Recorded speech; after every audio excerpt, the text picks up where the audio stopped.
महाराष्ट्रातल्या एका सरकारी संस्थेविरोधात साता समुद्रा पार होऊन तक्रार झालेली आहे। फ्रान्सच्या दूतावासानं याबद्दल दिल्लीमध्ये तक्रार केली आहे। या तक्रारीमध्ये लाचखोरीचा आरोप केलाय।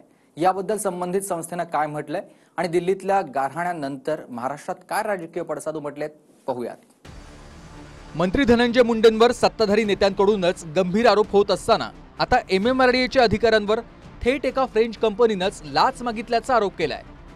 महाराष्ट्रातल्या MMRDA खात्यात लाच मागितल्याची तक्रार दिल्लीतल्या फ्रेंच दूतावासानं राजधानीतल्याच महाराष्ट्र निवासी आयुक्तांकडे केली आहे। त्यावरून इकडे महाराष्ट्रात हलकल्लोळ झाल्यानंतर MMRDA विभाग ज्या अंतर्गत त्या नगरविकास खात्याचे मंत्री एकनाथ शिंदेंनी चौकशीचे आदेश दिलेत, तर MMRDAनं फ्रेंच कंपनीनं केलेले आरोप फेटाळलेत।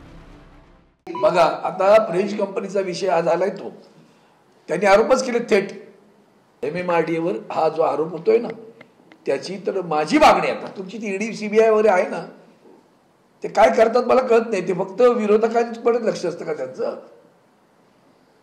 यांच्यावर कारवाई करा, मागणी करतो मी CBIला। याच्यात निव्वळ कंपनी MMRDAचे नव्हे, महाराष्ट्राचीच नव्हे तर देशाची लाच जाते, देशाची लाच घालवताय ती माणसं, म्हणून याची गंभीर दखल घेतली पाहिजे असं मला वाटतं। माननीय हायकोर्टचे आदेश वाचावे लागतील। माननीय हायकोर्टच्या आदेशामध्ये नेमका काय उल्लेख आहे, नेमकं ते कॉन्ट्रॅक्ट कसं आहे, कारण हा विभाग माझ्याकडे नाही, हा विभाग नगरविकास विभागाशी संबंधित आहे। उद्या कार्यालयीन कामकाज सुरू झाल्यानंतर या बाबतीतली विस्तृत माहिती, हायकोर्टचं ऑफिशियल जजमेंट, त्याच्यावर LNJD डिपार्टमेंटचं ओपिनियन हे विचारात घेतलं जाईल आणि मग या बाबतीतली भूमिका नगरविकास विभागामार्फत आपल्यासमोर आणली जाईल। हा वाद नेमका काय आहे ते समजून घेऊयात। ठाणे, भिवंडी, कल्याण आणि अंधेरी ते भाईंदर दरम्यान MMRDA मेट्रोचं काम करते। यासाठी सल्लागार म्हणून MMRDAनं फ्रान्सच्या सिस्ट्रा या कंपनीला नेमलं होतं। मे 2021 ते डिसेंबर 2024 असं 42 महिन्याचं कंत्राट या सिस्ट्रा कंपनीला दिलं गेलं। मुदत संपल्यानंतर कंपनीला पुन्हा MMRDAनं डिसेंबर 2026 पर्यंत मान्यता दिली। मात्र माहितीनुसार 3 जानेवारी 2024ला MMRDAनं सिस्ट्रा कंपनीला कंत्राट रद्द केल्याची नोटीस पाठवली। अचानक कंत्राट रद्द का केलं यासाठी फ्रेंच कंपनी सिस्ट्रानं मुंबई हायकोर्टात धाव घेतली।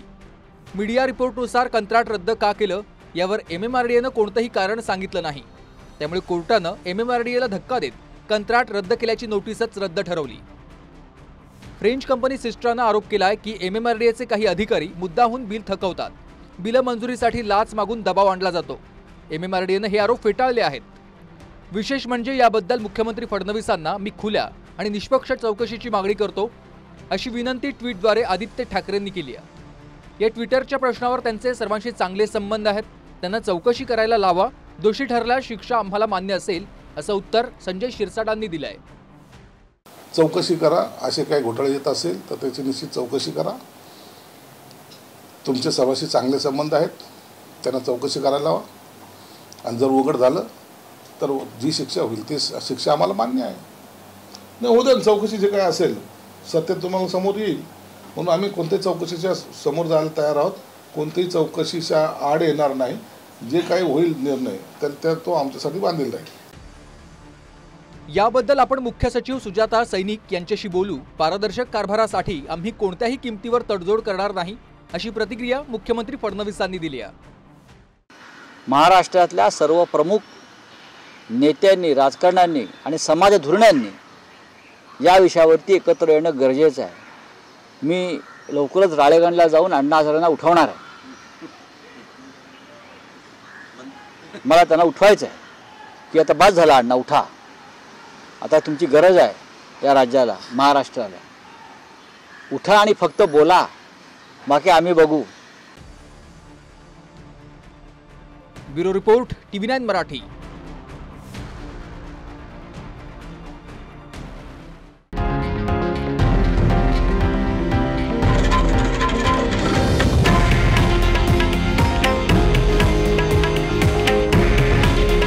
हे आहे देशातील नंबर 1 न्यूज नेटवर्क आणि आपण पाहत आहात TV9 मराठी। काळजी तुमची, हित महाराष्ट्राचं।